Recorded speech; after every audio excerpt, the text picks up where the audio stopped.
자, 2022년 우리 대학 모의고사 제가 이때까지 모은 거 간단하게 정리하도록 하고요. 2015년부터 2021년까지는 우리 영상 여기 상단에 보면 이런 거 클릭하시면 되고요. 자료를 다운받고 싶은 분들은 네이버 밴드에 가서 제 이름을 검색하시면 제가 운영하는 밴드가 있으니까 거기 회원가입 하시면 금방 승인됩니다. 그죠? 뭐 네이버 아이디 다 있을 테니까 그죠? 금방 승인되니까 거기 오셔서 자료 다운 받으시면 좋을 것 같습니다. 자, 간단하게 그냥 뭐가 나왔는지 정도만 뭐 확인하는 차원에서 봐주시면 좋을 것 같아요. 이게 뭐 절대적인 건 아니니까 그죠? 그래도 궁금하긴 하잖아요. 그죠? 최근에 교수님들이 어떤 트렌드를 가지고 있는지를 봐야 되니까.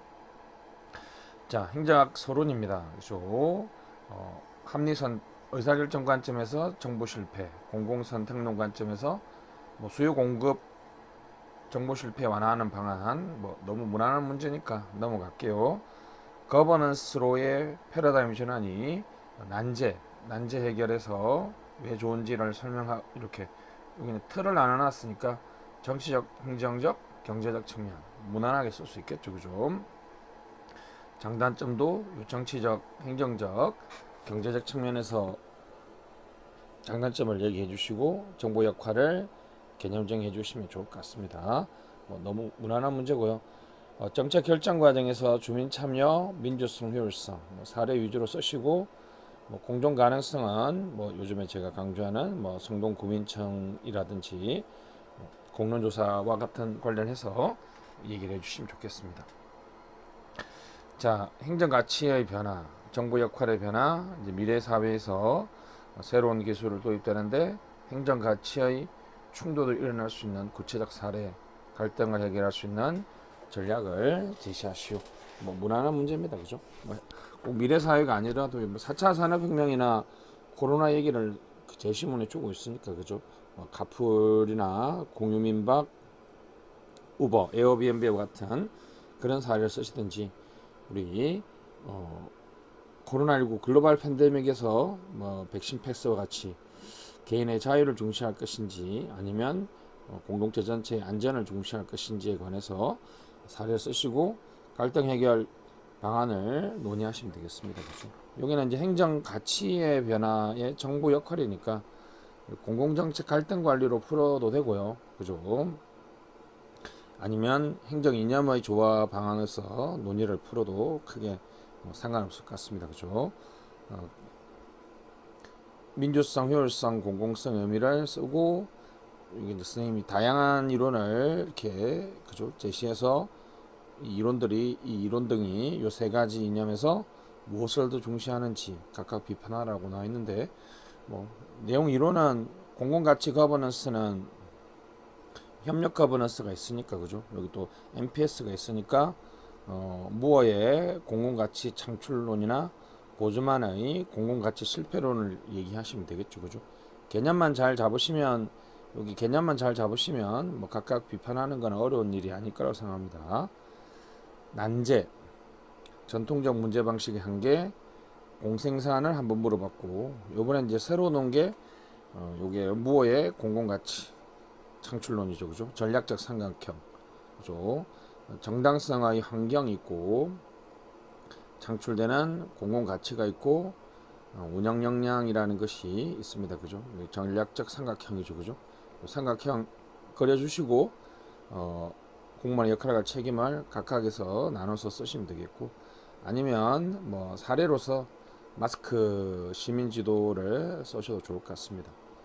스파르타반에서 자료 나눠줬으니까 그죠? 참고해서 보시면 좋을 것 같고요. 요번에 이게 나머지는 다 비슷한 것들을 한 번씩 나왔는데 요번에 이게 새로 나왔고 신사회 위험도 요번에 새롭게 이제 물어보고 있습니다. 그죠? 그다음에 정부의 질이라는 관점에서 이것도 이제 모의 이론처럼 조금 이제 그죠? 이게 메인 이론은 아닌데 그죠?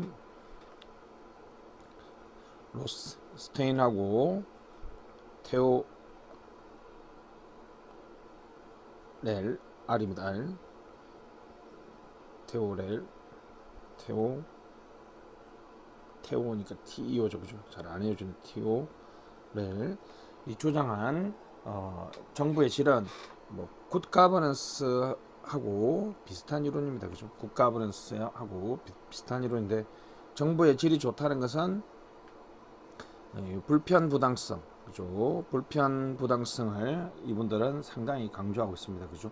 그래서 투입에서도 불편부당성이 유지되고 산출에서도 불편부당성이 유지될 수 있는 그러한 가버넌스 체제가 돼야 된다, 그죠? 그래서 이런 투입이나 산출에서 불편부당성과 어떤 절차적 정당성, 그죠? 절차적 정당성 결정뿐만 아니라 집행 과정에서도 절차적 정당성이 유지될 수 있도록 해야 된다는 거죠. 뭐 그렇게 메인 이론은 아니라서 그런데 좀 불안하니까 하니까 그냥 이 정부의 질이 놓으면 불편부당성, 투입과 산출에서의 불편부당성, 정책 결정과 집행 과정에서의 어떤 절차적 정당성을 얘기하시면 되겠고, 뭐 공론조사라든지 뭐 성동구민청이라든지 여러 가지 여러분들이 하는 이러한 사례를 응용해서 쓰시고 방안도 자연스럽게 도출해 내실 수 있을 것 같습니다. 그죠? 이 핵심 단어만 기억하시면 되겠습니다. 출제될 가능성은 그렇게 높지 않은데 그래도 시험에 나왔다는 게 좀 중요하니까 그죠? 좀 방어적으로 좀 준비하시면 좋을 것 같아요. 그죠? 정당성의 환경, 공공가치 창출, 운영 역량이 있어야 된다. 로스 스테인하고 테오렐은 말했던 정부의 질이라는 것은 불편부당성, 투입에서 산출에서 결정에서 집행에서 절차적 정당성을 강조하는 이론이다. 이렇게 봐주시면 좋겠습니다. 주인 대리인 이론은 작년에 나왔는데 또 몇 번 나왔습니다. 그죠? 주인 대리인 이론 나왔죠? 간단하게 보시면 되겠고 성과평가에서 또 도덕자 계기가 나왔습니다. 그죠? 작년에 나왔으니까 조금 확률이 낮긴 한데 간단하게 넘어갈게요. 고교 선택제 제시문이 있는데 대충 그런 얘기죠. 그죠? 자기가 처음에는 마음대로 이제 고등학교로 지원하고 그다음 또 지원하고 자기가 이제 선택해서 고등학교를 지원할 수 있도록 한다는 건데 오스트로마의 민주행정 패러다임으로 설명하라는 거니까 뭐 다중파라는 다원조직적 정치, 관할권의 중첩, 권한의 파편화라는 전제 조건 특징만 잘 아시면 무난하게 풀 수 있을 것 같습니다. 기후 변화 대응 시민과의 약속을 뒷받침할 수 있는 행정학 이론을 쓰라는데 기후 변화를 얘기하는 건지 시민과 약속을 얘기하는지 저도 제시문 읽어보니까 잘 모르겠더라고요. 기후 변화 같은 경우에는 이제 뭐 ESG를 쓰면 좋을 것 같죠, 그죠? 기업의 사회적 책임 같은 또는 우리로 치면 이제 사회적 가치를 얘기하면 되겠고 시민과 약속은 이제 뭐 MPS 이론이라든지 등등 다양한 정보 신뢰 이론이라든지 이런 이론으로 쓰시면 무난할 것 같습니다, 그죠? 신자유주의 기반의 정보 개입의 문제점과 관계 전형적인 코로나 이후에 등장하는 문제고 뉴노멀에서 정보 개입의 역할과 방향 아주 다양하게 쓸 수 있을 것 같습니다.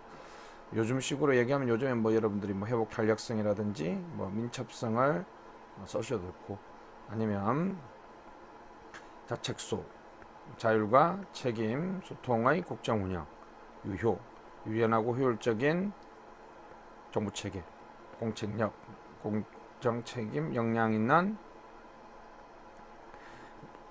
신정부의 어떤 국정 운영의 변화 조직의 변화 인사의 변화 이렇게 해서 크게 잡아서 써서 평가해 줘도 좋을 것 같습니다. 그죠? 규제 샌드박스 신속 처리 임시허가 신허특 됐습니다. 잘 쓰시면 되겠고 규제 자유특구도 같이 연결해 주시면 좋겠고 샌드박스의 한계를 설명하려고 하는데 거의 대부분 이제 실정 특례가 많고 그리고 제한 요건이 많아서 좀 문제가 많다 그런 얘기 잘 알고 계시죠, 그죠? 맞습니다. 갈등 조정형 이번에는 윤석열 정부에서는 갈등 조정형 규제 샌드박스를 추진하겠다고 했는데 이런 것까지 언급해 주시면 좋을 것 같습니다. 자, 행정 조직은 맨 처음에 넣어놓은 이유가 이제 성과 지표는 BSC고 그렇죠? 스마트한 성과 지표가 좋다는 거 아시죠? Specific, Measurable, Achievable, Result Oriented, Time Bounds. 장점과 한계는 목표 모성을 쓰거나 또는 CC 후드가 말했던 성과관리에서 왜곡 형성, 공서, 영달, 공통화, 서열화, 달성 낮게 설정하는 뭐 그렇게 간단하게 봐주시면 되겠습니다. 정책 조정과 총괄, 재난 안전관리, 문제점 개선 방안, 성공 요건, 뭐 다프트의 수평 조정의 관점에서 쓰시면 되겠습니다. 또는 뭐 행정학적 배경이니까 탈관료제 이론을 쓰셔도 좋을 것 같고 됐습니다. 뭐 이론을 잘 쓰시고 다프트를 쓰시면 개선 방안이 자연스럽게 5개가 나오니까 그 5개 내용으로 쓰시면 무난할 것 같고 아담스의 공정성 이론이 최근에 동기부여 이론에서 좀 많이 나온다. 그죠? 전제 조건하고 불공정성을 지각하고 인지나 행동을 바꾼다는 거. 리더는 공정성을 지각시켜주는 역할을 해야 된다. 그죠? 적극 행정은 이제 작년부터 국민 신청제가 도입되어 있다. 근데 이제 잘못됐을 때는 징계를 감경해 주는 건 당연한데 이까지 되고 있는데 민형사 책임을 면제해 주거나 좀 완화시켜 주는 방안하고 공무원 책임보험법을 가입해서 해서 2022년 인사혁신처 업무 계획이죠. 그죠? 적극 행정을 했을 때 만약에 잘못돼서 국민들한테 피해가 간다면 그 피해를 뭔가 좀 경감해 주거나 또는 책임보험을 해서 공무원들한테 피해가 없도록 하는 것까지 해줘야 된다는 거죠. 자, 이런 뭐 역할 차이는 옛날부터 많이 나왔던 얘기니까 그죠? 보시면 되겠고 이제는 살라몬의 정책 수단의 평가 요소인데 작년에 시험에 나와서 작년에 이제 강직자가 요건 2주도 하는데 이제 평가 기준 우리 이제 그죠? 책임성이라든지 효과성, 정당성이라는 살라몬이 평가 기준이 있죠, 그죠? 그걸 쓰라 놨는데 뭐 올해 또 나올까 싶긴 한데 하여튼 약간 출제 포인트는 다릅니다. 성과 기준은 한 번쯤 챙기고 가시면 좋겠고요. 뭐 협력 네트워크 뭐 여기 요 세 문제는 뭐 그죠? 거의 같은 문제라고 보면 되겠습니다. 정부가 행정 서비스를 제공하는데 어떤 방식으로 사용할 것인지에 관한 내용이 되겠죠, 그죠? 디지털 플랫폼 정부가 기존 전자정부 뭐가 다르냐 기대 요구가 나 있는데 그냥 이거는 그냥 그죠? 뭐 전자정부 정보 체계를 하시는 분들은 무난하게 쓸 수 있을 텐데 선택을 안 하신 분들은 그죠? 디지털 플랫폼 정부는 이제 4차 산업혁명을 활용하는 AICBM을 활용하는 정보라고 그냥 해주시면 되겠고, 그다음에 문제점 역시 이제 정보 격차나 보편적 서비스 됐습니다. 그런 프라이버시 문제라든지 뭐 이런 식으로 그냥 간단하게 정리 좀 해주시면 좋겠습니다. 뭐 실제로 됐습니다. 넘어가시죠. 인사행정입니다. 인사행정은 이제 낙하산 관피아 지금 핵심은 역관주의 실적주의 여기도 역관주의 실적주의 다양성 인사 철학 인사행정 접근법에 대한 얘기를 전반적으로 물어보는 것들이 요즘에 좀 많이 노는 것 같으니까 이런 거 놓으면 항상 역관 쓰고 실적 쓰고 이렇게 하지 마시고 역관제하고 실적제가 채용과 개발과 사기 관리에서 어떻게 다른지 이렇게 표를 그리시고 글을 써내려가면 아주 무난하게 쓸 수 있을 것 같습니다. 균형인사, 대표관료제, 양평체, 양성평등 채용목표제 효과 관계를 쓰면 이런 문제는 좀 너무 아쉽습니다. 그죠? 양평체는 이제 30% 맞긴 한데 그죠? 이거 굳이 이것만 물어본 이유가 뭘까요? 그죠? 우리 양성평등 채용목표제나 장애인이라든지 이공계라든지 그죠? 균형인사 지침이 많은데 그죠? 됐습니다. 뭐 우리가 아는 뭐 역차별이라든지 그죠? 제4회화라든지 이런 논점들을 잡아서 그냥 쓰시면 되겠습니다. 교육기관의 역할, e-러닝, e라는 단어가 들어가면 이제 시간, 공간, 거리에 제약이 없다. 학습자가 자기의 시간에 맞춰서 학습자 주도다. 뭐 이렇게 뭐 잘 아는 e가 들어가면 다 그런 거죠. 교육기관의 역할은 우리가 단순한 어떤 교육기관이 아니라 뭐 역량이라든지 액션러닝이라든지 이런 바람직한 교육훈련의 미래 방향을 설정하고 거기서 어떤 역할을 수행해야 되는지에 관해서 자연스럽게 논의하시면 될 것 같습니다. 직무급이 최근에 또 강조되고 있는데 그죠? 직무급은 연생 무능성, 연생 보수체계니까 무능성이니까 직무급은 이제 연공급하고 생활급의 한계를 지적하지만 직무급은 직무수의 능력이나 성과를 반영하지 못하죠. 무엇보다 이제 직무 분석을 꼭 해야 됩니다. 그죠? 우리는 이제 1,500명의 고공단에 대해서 직무 분석했지만 그죠? 나머지는 직무 분석 안 하고 현재 대안으로 이제 중요 직무급이라고 해서 인사혁신처가 국정과제 중 수행하는 업무난 중요 직무급이라고 해서 보수관리에서 조금 더 해주겠다는 그런 얘기가 하는데 뭐 이렇게 얘기하시면 되겠습니다. 그죠? 호봉제, 성과 중심, 그래서 성과 마일리지, 속진 인용제, 직공이나 계급자 안에서 이런 것들이 가능할 수 있을지 방안, 적극 행정에서 장애 요인들, 행태적, 관리적, 제도적 측면의 개선 방안을 제시하라고 나와 있는데 인사행정이니까 그래서 이제 채용하고 능력 개발하고 사기 관리해서 여러분들이 쓸 수 있는 대안을 마련한 다음에 하나씩 이렇게 끼워서 맞춰주시면 되겠습니다. 그죠? 특별하게 어려운 건 없는 것 같습니다. 그죠? 저성과자 관리 방안은 그쵸. 이게 참 그죠. 공공기관 저성과자 관리 방안은 일단은 저성과자에 대한 기준을 좀 잡아주는 게 중요합니다. 그죠? 성과가 미흡한 자로 하지 마시고 고공단에 우리 이제 적격 심사를 받는 요건이 있거든요. 사실 제가 보기엔 우리나라에서 그 유일한 뭐 저성과자 요건이지 않을까 싶은데 그 요건 3개가 있으니까 그걸 한번 써주시고 그럼 이제 사전에 예방하는 것과 발견하는 거, 그 다음에 교정하는 거, 점진적인 단계로 저성과자들을 관리해야 된다는 거, 뭐 유명한 논문 있죠, 그죠? 이렇게 보시면 되겠고, 재택근무는 유연근무는 이제 코로나 이후에 한번 놀만하죠, 그죠? 이런 경우에는 이제 스마트워크로 가야 된다라고 꼭 좀 그죠? 강조해 주시고 보안 문제를 꼭 써야 됩니다, 그죠? 기술적인 얘기니까 보안 문제를 꼭 쓰시면 좋을 것 같습니다. 재무행정안 재정준칙이 뭐 2번 출제됐으니까 꼭 보시면 돼요. 국가 채무하고 재정준칙 추경 정도는 올해 꼭 알고 가셔야 될 주제인 것 같고 이제 전략적 리뷰가 있는데 이거 이제 이번에 이게 윤석열 정부의 국정 과제거든요. 그죠?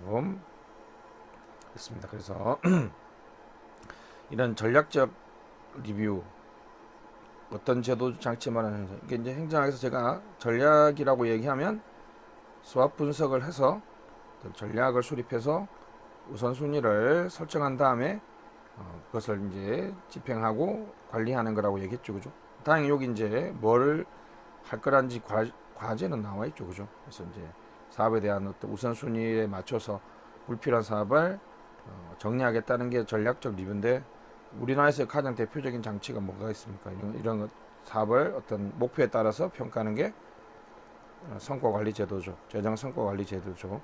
재정성과관리제도는 올해부터 이제 성과목표 관리제도하고 성과평가라는 2가지의 제도로 바뀌었죠. 특히 그 중에 이제 심층평가 같은 경우가 바로 이런 걸 적용할 수 있겠죠. 그죠? 심층평가를 할 때 여기 있는 이런 요소들, 그죠? 업무지출, 재량지출이라든지 관행적인 보조사업이라든지 이런 사업들을 이제 심층평가의 대상에 넣어서 그런 사업들을 쭉 평가해 나가면 이런 것들이 전략적 리뷰가 될 수 있다. 이렇게 볼 수 있습니다. 내부 고발자 반부패 정책이니까 내부 고발자는 30억 20%라는 거 요거 외워주시고 한도를 삭제해 주자는 것이 가장 중요한 논점이라고 아시죠.